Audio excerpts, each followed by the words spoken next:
शांति। ओम शांति। ओम शांति। बाप दादा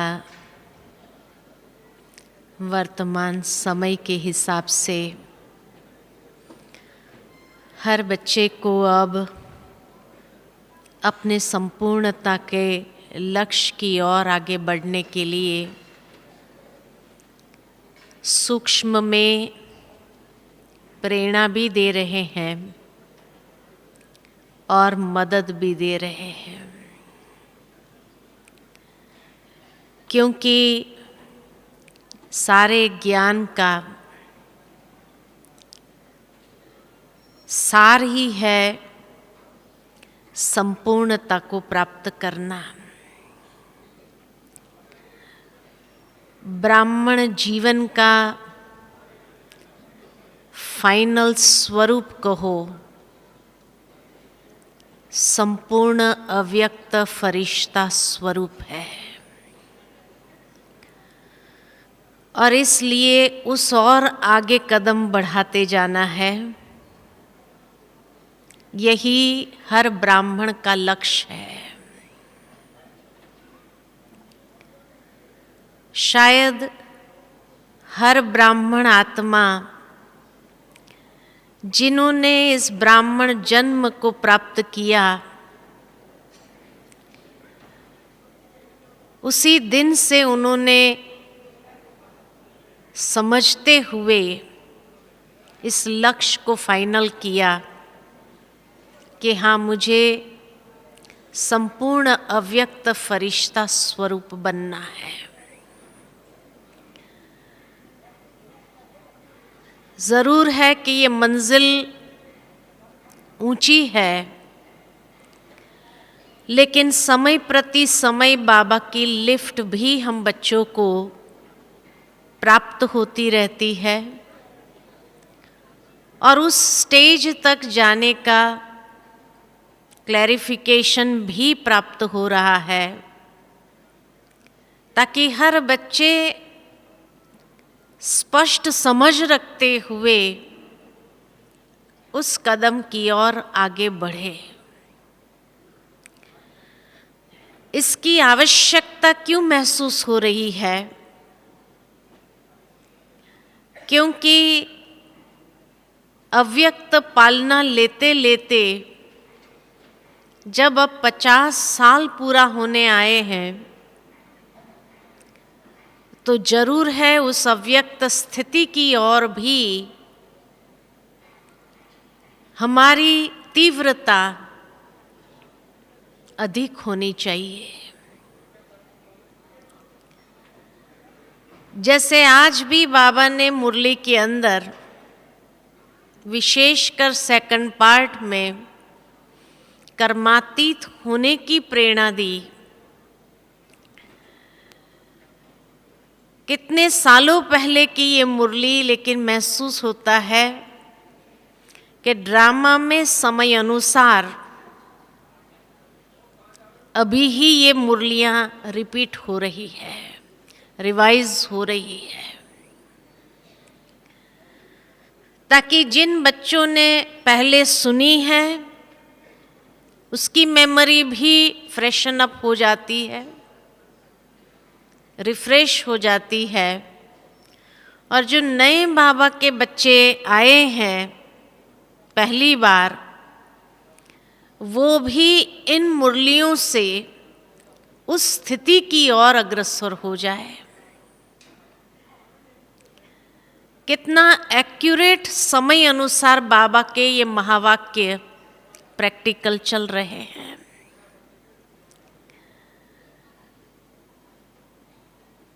जिस तरह जब शिव बाबा ब्रह्मा बाबा में सबसे पहले आए, तो 33 साल तक बाबा ने साकार ब्रह्मा बाबा के द्वारा साकार मिलन का अनुभव कराया। हर रीति से खुद कर्म करते हुए प्रैक्टिकल बच्चों को सिखाया कि कैसे कर्म करना चाहिए। न्यारे और प्यारा होने के बैलेंस की विधि बाबा ने सिखाई साकार में। लेकिन जैसे ही उस समय में भी देखा जाए तो साकार बाबा बीच बीच में ये इशारा जरूर देते थे कि बच्चे, ये ब्रह्मा भी नहीं रहेगा, मम्मा भी नहीं रहेगी। लेकिन उस समय शायद दादियाँ उस बात को कॉम्प्रिहेंड नहीं कर पा रही थी कि ब्रह्मा बाबा नहीं रहेगा तो हम सभी भी नहीं रहेंगे, क्योंकि अंत तक बाबा का तो वायदा है। इसीलिए बहुत सहजता से उस बात को ले लेते थे,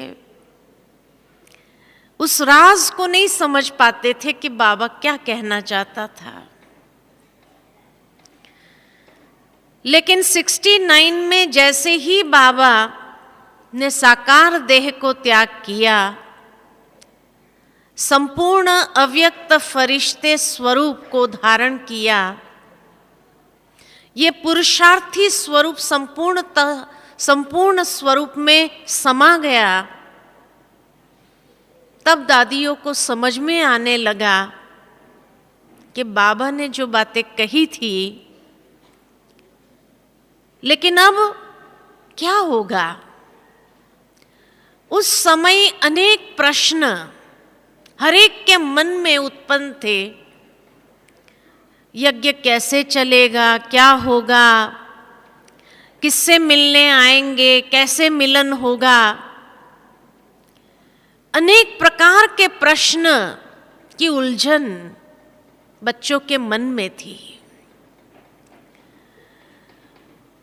लेकिन उस उलझन या वो सारे प्रश्न को जैसे ही बाबा ने 21 तारीख की पधरामणी की, प्रथम मुरली के अंदर ही वो सारे प्रश्नों का जवाब मिल गया कि आगे का पाठ कैसे चलेगा। और वो मिलन और पावरफुल हो गया, क्योंकि संपूर्ण स्वरूप को प्राप्त होने के आधार से बाबा गाइड करने लगे कि उस संपूर्णता की ओर आगे कैसे बढ़ना है। और साकार बाबा के सामने जो लिमिटेशंस थी सेवा की, जैसे ही अव्यक्त हुए वो सारी लिमिटेशन समाप्त हो गई और अव्यक्त स्वरूप से बाबा डबल सेवा कराने लगे। और इतनी तीव्र गति से यज्ञ की वृद्धि होने लगी कि 50 साल के अंदर आज इतना विशाल वट वृक्ष हो गया। और वो संपूर्णता का जो मिलन था, हर बच्चे को संपूर्ण बनाने की प्रेरणा देता रहा।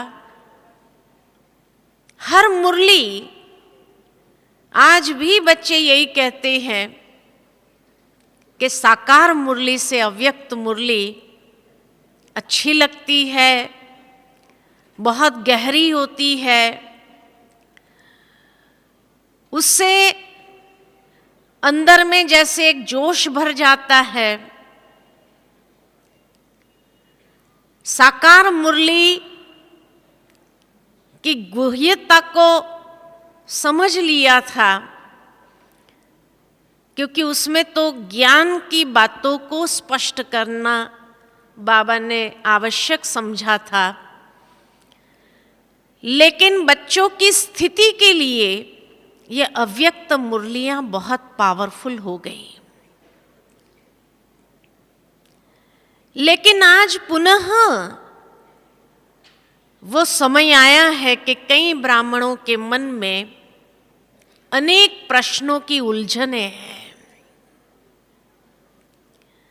और ऐसे समय पर जैसे बाबा ने कहा है कि माया भी अपना अंतिम दांव चलने का प्रयत्न करेगी, इस तरह से अनेक स्थानों पर ऐसे समाचार भी आने लगे कि अब बाबा मधुबन में नहीं आते, हमारे पास आते हैं। बाबा का पाठ दूसरे रथ में चालू हो गया, ऐसा हो गया, वैसा हो गया। बाबा मम्मा हमारे पास आने लगे, आप हमारे पास आओ। और माया का उस स्वरूप को पहचानना ये ब्राह्मणों के लिए बहुत बड़ी कसौटी है, क्योंकि जिन्होंने उस स्वरूप को नहीं पहचाना वो बहुत सहज उस लहर में भी जाने की संभावना रखते हैं, या उनके निश्चय की फाउंडेशन हिलने वाली हो जाती है, हलचल में आ जाते हैं, अनेक प्रकार के प्रश्नों के जंजाल में फंसने लगे हैं, ये भी दिखाई देता है। लेकिन अगर बाबा की मुरलियों के आधार से हमने अगर उन अव्यक्त मुरलियों को भी समझा हो, तो 25 साल से मुझे याद आता है कि जब 25 साल के अव्यक्त मिलन को मनाया था, उस समय अव्यक्त वर्ष के रूप में उसको सेलिब्रेट किया था। और 25 साल से बाबा इशारा देना चालू कर दिया था कि बच्चे आगे का मिलन भी किस तरह का होगा, कि जिसमें बाबा ने यह भी कहा था आदि सो अंत का पाठ पुनः प्रत्यक्ष होगा। आदि में जैसे एक ब्रह्मा बाबा के द्वारा अनेकों को साक्षात्कार होते थे, ऐसे अंतिम समय में जिन बच्चों ने अपनी अव्यक्त स्थिति को पावरफुल बनाया होगा, बाबा उनको भी अपना इंस्ट्रूमेंट बनाते हुए उनके द्वारा विश्व के अंदर सेवा का एक नया स्वरूप अनेकों को साक्षात्कार कराने के लिए उन बच्चों को बाबा निमित्त बनाएगा। और जितनी बच्चों की अव्यक्त स्थिति बनती जाएगी, तो सेवा का स्वरूप और भी तीव्र गति को प्राप्त होकर के बहुत जल्दी अंतिम समय की ओर अग्रसर होंगे। कभी भी सोचने की बात है कि जैसे साकार से साकार मिलन था, उससे साकार से अव्यक्त मिलन पावरफुल हो गया। अब इस साकार में अव्यक्त मिलन से अव्यक्त में अव्यक्त मिलन और भी पावरफुल, या ये कहे कि प्रमोशन समय प्रति समय होती आ रही है। बाबा ने कई बार ये कहा, बच्चे साकार में कई लिमिटेशंस आएंगी, समय की, स्थान की इतनी वृद्धि होगी बच्चों की, जो एक साथ में सबको मिल पाना संभव नहीं होगा। और इसलिए बाबा चाहते थे कि बच्चे अव्यक्त स्थिति द्वारा अव्यक्त वतन में अव्यक्त बाप दादा से अव्यक्त मिलन, ये सबसे प्रमोटेड स्टेज है। और अब इस मिलन के अभ्यासी हमें बनना होगा, क्योंकि आगे का जो कारोबार है उसी के आधार पर चलना है। इसलिए अव्यक्त स्थिति को बनाने के ऊपर हम सब ब्राह्मणों का विशेष अटेंशन जाना ही चाहिए, क्योंकि समय दिन प्रतिदिन समाप्ति की ओर आगे बढ़ रहा है। साल के आरंभ में बाबा ने कह दिया था कि ये समाप्ति वर्ष है, लेकिन समाप्ति वर्ष माना ये वर्ष समाप्त हो जाने से समाप्ति हो जाएगी ऐसा भी नहीं है, लेकिन समाप्ति का भाव बहुत गहरा था, जिसको एनालाइज करना हम बच्चों का काम है कि समाप्ति में बाबा किस भाव से समाप्ति ये शब्द का प्रयोग किया था कि अब स्थूलता की बातें, व्यक्त भाव की बातें, व्यर्थ भाव की बातें, पुरानी बातें, स्वार्थ युक्त बातें, अब उससे अपने आप को ऊपर उठाना होगा। इन पुराने संस्कारों को समाप्त करने का ये समय पूरा हो रहा है। जैसे बाबा कई बार कहते थे, बच्चे अंतिम समय में टू लेट का बोर्ड लगेगा। अक्सर ब्राह्मण यही समझते थे कि टू लेट का बोर्ड उनके लिए लगेगा जो लास्ट में आएंगे तो कहेंगे अब टू लेट हो गए, लेकिन नहीं, टू लेट का बोर्ड ब्राह्मणों के लिए लगेगा। ब्राह्मणों के लिए इसलिए लगेगा क्योंकि अब तक बाबा ने इतना समय हम बच्चों को अपनी स्थिति बनाने के लिए दिया है, इतना समय हम बच्चों को हर रीति से अव्यक्ति पालना करते हुए, मदद करते हुए, सकाश देते हुए इतना समय दिया है, हर प्रकार की सुविधा उपलब्ध करा दी, लेकिन उसके बावजूद भी अगर हमने अपनी स्थिति संपूर्ण अव्यक्त स्थिति नहीं बनाई तो टू लेट हो गए। और तब जो बाबा कहते last so fast so first, पीछे वाले आगे चले जाएंगे और वो सोचते रहेंगे जिनको इतना समय मिला, इतना सुविधा मिली, इतने हर प्रकार की पालना मिली, और पालना मिलने के बाद भी अगर वो स्वरूप, ये वो स्थिति नहीं बना सके, क्यों? क्योंकि कहीं न कहीं अलबेलेपन में रहे, गफलत में रहे, माया गफलत कराती रही, और उस गफलत के कारण हम अपनी स्थिति नहीं बना पाए। उस गफलत में भी मुख्य गफलत यही रही कि शायद जो बाबा ने इतने समय से हम बच्चों को इशारा दिया, बच्चे अंतर्मुखी बनो, लेकिन फिर भी हम बाह्य मुक्ता में बहुत आते रहे, और जितना बाह्य मुक्ता, व्यक्त की बातें, व्यक्त भाव, व्यर्थ की बातें, स्वार्थ की बातों को लेकर के ही चलते रहे, ये गफलत जो माया कराती रही, उस गफलत को समझ नहीं पाए, इसलिए ब्राह्मणों के लिए वो टू लेट का बोर्ड लगेगा कि अब पुरुषार्थ का समय समाप्त हो गया, अब आगे जो कॉन्सिक्वेंसेस है उसके लिए नंबर बनना शुरू हो जाएगा, माला का नंबर बनना आरंभ हो जाएगा। इसलिए समाप्ति माना ये साल पूरा होते सब समाप्त हो जाएगा, ये नहीं, अभी भी जो मार्जिन है उस मार्जिन में भी हाँ ये जरूर होगी कि बाहर की परिस्थितियां, समस्याएं इस तरह से आने लगेगी कि शायद जो पुरुषार्थ पहले हम कर पाते थे वो इतना नहीं कर पाएंगे, लेकिन कम से कम अटेंशन के पहरेदारों को तो मजबूत कर ले, ताकि बाबा की मदद और अपना कम से कम जो समय मिला उसके आधार पर उस पुरुषार्थ के द्वारा उस अव्यक्त स्थिति को सहजता से प्राप्त कर सके।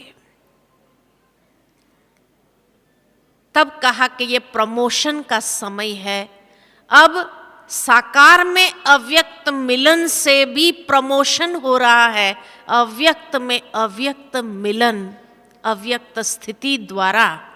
इसलिए अव्यक्त स्थिति के ऊपर विशेष अंडरलाइन करना आवश्यक है या समझना उसको ज़रूरी है, उसके महत्व को जानते हुए उसको अप्लाई करना बहुत ज़रूरी है। साथ ही साथ उसके लिए क्या पुरुषार्थ करें ताकि उस अव्यक्त स्थिति को बहुत सहजता से अनुभव कर सके। तो पहली बात, जैसे कहा, व्यक्त बातें, व्यर्थ बातें, पुरानी बातें, स्वार्थयुक्त बातें, बंधन क्रिएट करने वाली बातें, मैंपन की बातें, मेरेपन की बातें, उससे अपने मन और बुद्धि को ऊपर उठाना होगा। ये सबसे पहला पुरुषार्थ रहेगा कि जितना हम अपने आप को उससे ऊपर उठा देंगे, उस लौकिकता से, उस बाह्य मुक्ता से ऊपर उठाएंगे, उतना हमारे लिए सहज हो जाएगा उस अंतर्वाहन द्वारा अव्यक्त स्थिति की ओर आगे बढ़ने के लिए। साथ ही साथ अनेक प्रकार के जो बंधन की बातें बाबा ने आज सुनाई, वो बंधनों से कैसे फ्री करना, वो युक्तियां भी बाबा ने आज की मुरली में हम बच्चों को बताई। उसको बार बार रिवाइज करते हो, मैं उन बातों को रिपीट नहीं कर रही हूँ क्योंकि आज सवेरे ही ताज़ी मुरली में इन बातों को हमने सुना। तो इसीलिए उससे अपने आप को मुक्त करना बहुत ज़रूरी होगा।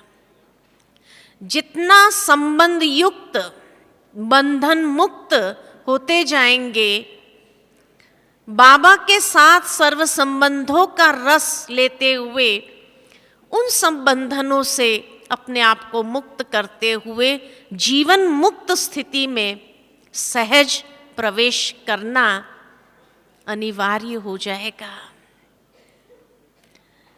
तब कहा, ये विशेष समय के अनुसार पुरुषार्थ है। साथ ही साथ जो बाबा हमेशा कहते हैं, डबल लाइट बनो।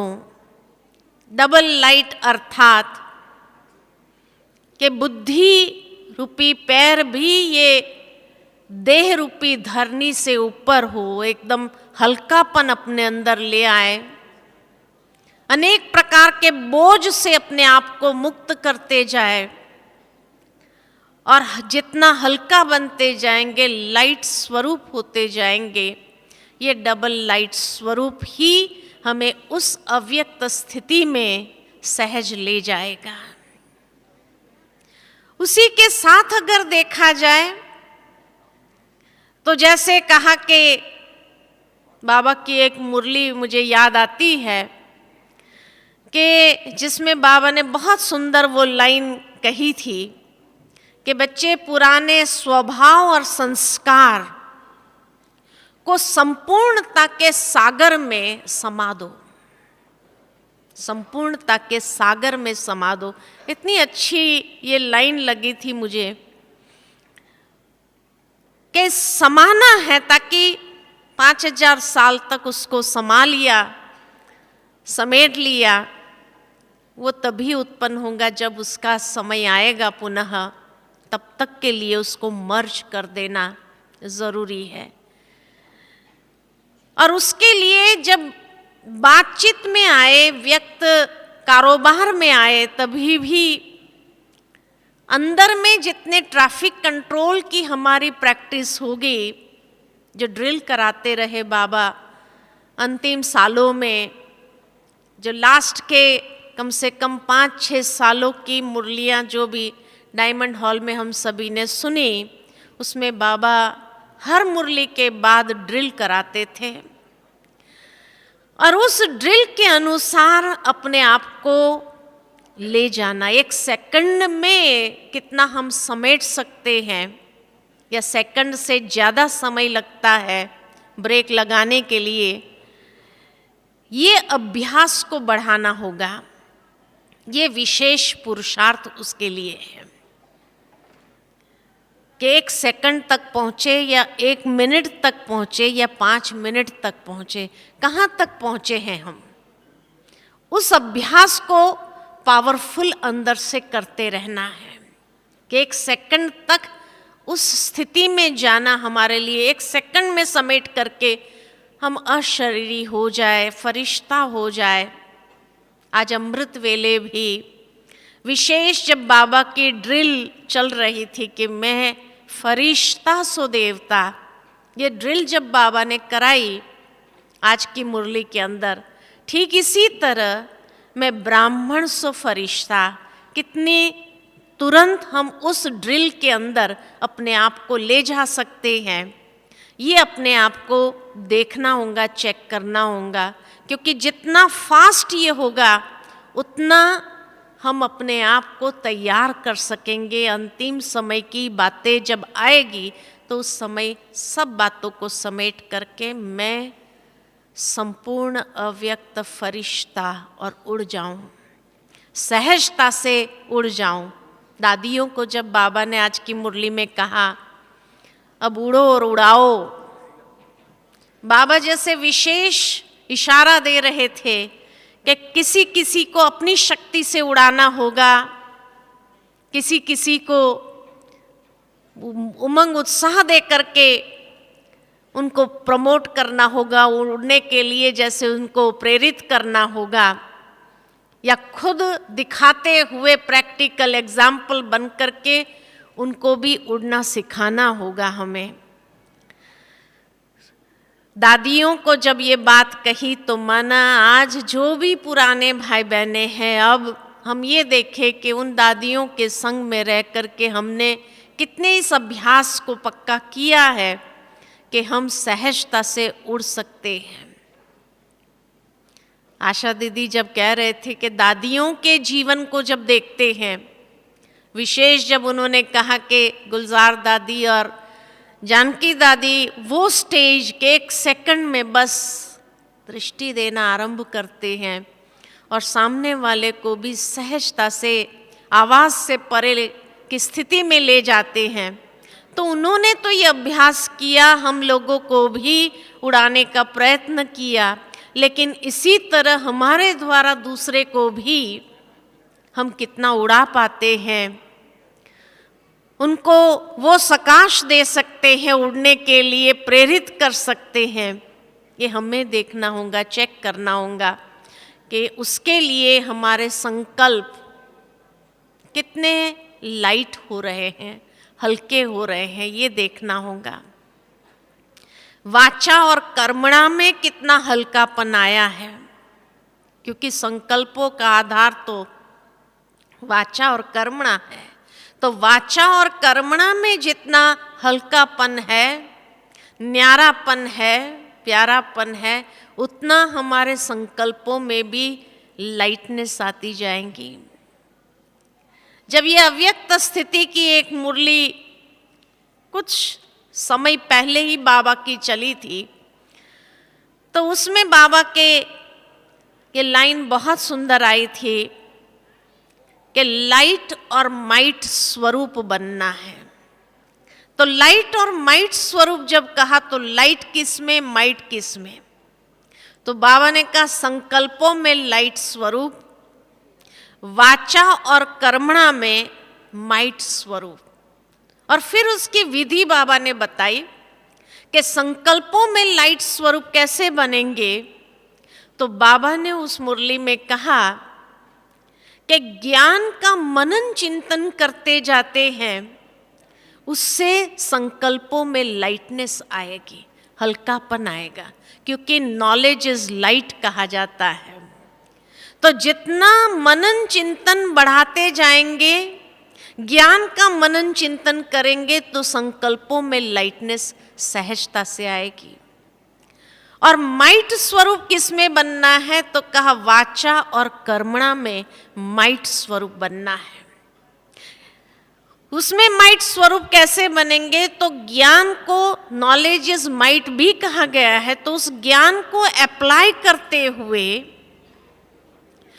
कई बातें आएंगी, परीक्षाएं आएंगी, परिस्थितियां आएंगी, तब उसमें माइट स्वरूप यानी सहनशील कितना बन सकते हैं। जितना वाचा और कर्मणा में सहनशीलता होगी उतनी माइट बढ़ेगी। तो लाइटनेस संकल्पों में मनन शक्ति के द्वारा और माइट सहन शक्ति के द्वारा, अगर हम छोटी छोटी बातों में भी अभी तक रिएक्टिव हो रहे हैं, गुस्सा आ रहा है, इरिटेशन आ रहा है, तो हम माइट स्वरूप कभी नहीं बन सकते हैं। माइट स्वरूप बनने के लिए सहनशीलता जितनी अपने अंदर होंगी उतनी आत्मा में ताकत बढ़ती जाएगी। इसलिए दुनिया में भी कहा जाता है कि सहनशीलता ये कमजोरी नहीं है, सहनशीलता एक शक्ति है। शक्तिशाली व्यक्ति ही सहनशील होता है, बाकी बहुत जल्दी रिएक्शन में आ जाते क्योंकि खोखलापन है। खोखलापन है, इसीलिए हर बात में इरिटेट होना, गुस्से में आ जाना, कुछ भी अनाप शनाप बोल देना, ये बताता है कि माइट नहीं है। तो बाबा के ये मुरली के ये जो महावाक्य है कि लाइट और माइट स्वरूप बनना, ये पहचान है मेरी अव्यक्त स्थिति की मैं समीप हूं या नहीं हूं। तो अव्यक्त स्थिति के समीप है उसकी पहचान लाइट और माइट स्वरूप बनना, सहनशील होना और मनन शक्ति के द्वारा ज्ञान का मनन करते हुए अपने अंदर उस लाइटनेस को डेवलप करना।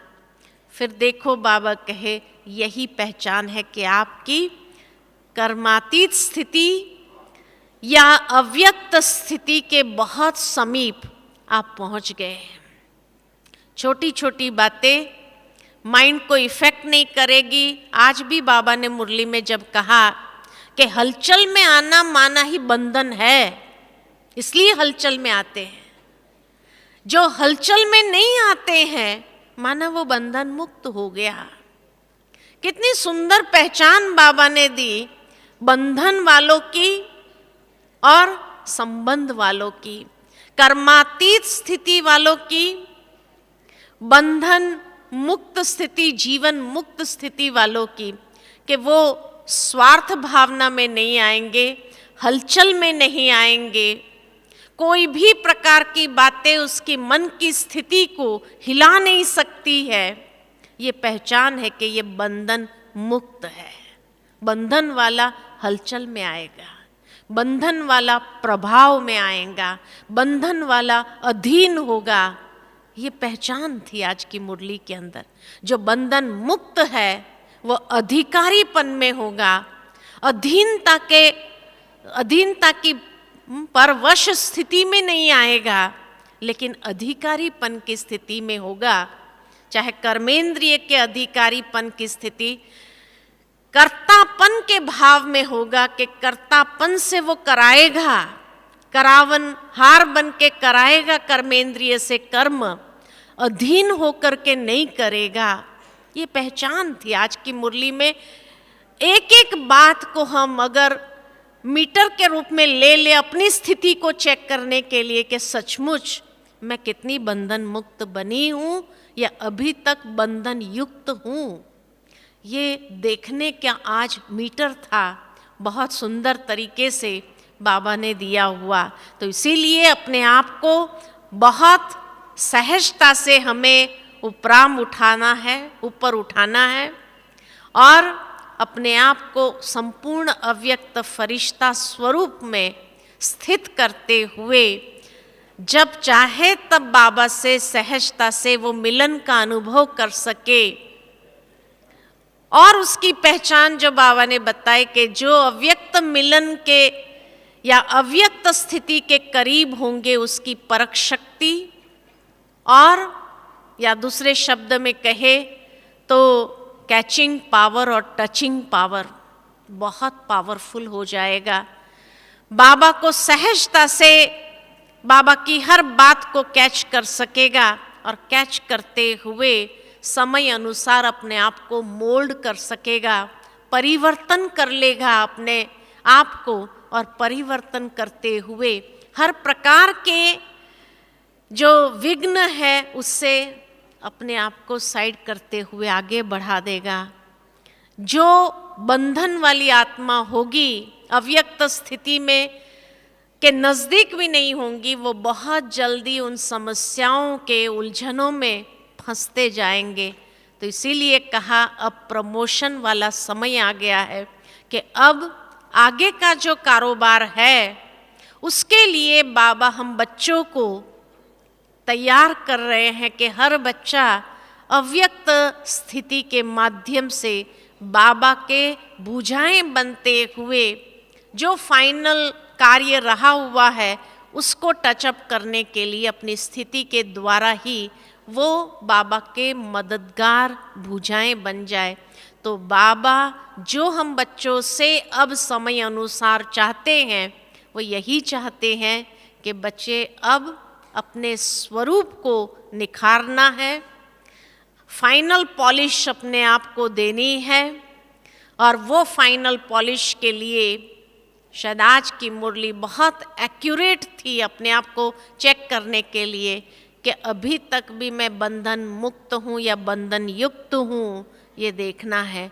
और बाबा के साथ सर्व संबंधों का रस अनुभव करते हुए अपने आप को उस साथीपन की स्टेज में सहजता से ले जाए, ताकि बाबा के साथी बन कर के हम जो रहा हुआ सेवा का कार्य है उसको तीव्र गति दे सके और ये कार्य को संपूर्ण समाप्ति की ओर हम ले जा सके। ताकि ऐसे मददगार बाबा को बच्चे चाहिए जो ये कार्य करे। और उसके लिए बाबा आज की मुरली में विशेष जो इशारा देते हुए हम बच्चों को बहुत सुंदर तरीके से स्ट्रांगली अपने अंदर जैसे वो शक्ति भरते हुए, उमंग उत्साह भरते हुए, प्रेरणा देते हुए, ताकि हम अपने स्वरूप को ऐसा सहजता से बना सके। तो इसीलिए अव्यक्त स्वरूप का महत्व वर्तमान समय में यही है कि अब आगे के सेवा कार्य, आगे के मिलन की स्थिति, आगे का कारोबार जो बाबा को कराना है उसके लिए बिना ये स्थिति के कुछ भी संभव नहीं है।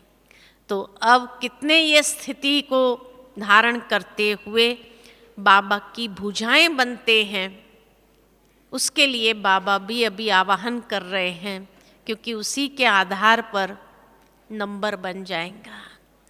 तो इसीलिए इन्हीं शब्दों के साथ अव्यक्त स्थिति की ओर आगे बढ़ने के लिए ये गोल्डन जुबली जैसे अव्यक्त पालना की हम मनाएंगे, उसके लिए शायद हमें अपने आप से प्रतिबद्ध होना पड़ेगा और अंदर से बाबा को सच्चे दिल से वायदा करते हुए